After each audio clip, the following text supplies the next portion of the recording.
अस्सलाम वालेकुम, मैं हिजाब ज़हरा बोल रही हूँ। अभी हम सिटी पार्क में जो आए हैं अंकल, ये वाला जो स्लाइड टूटा हुआ है वो बनाएगी। मैं अभी आपको चल के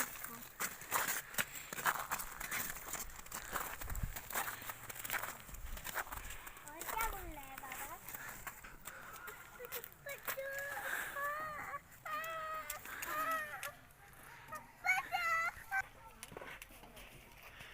अंकल देख लीजिए, ये गड्ढा होया हुआ है। अभी बच्चे यहाँ से पार हैं, तो आप ये प्लीज़ बनाइए अंकल, प्लीज़। कल ये अभी टूटा हुआ है, आप देख लीजिए। देखो ये अभी टूटा हुआ है जी अंकल।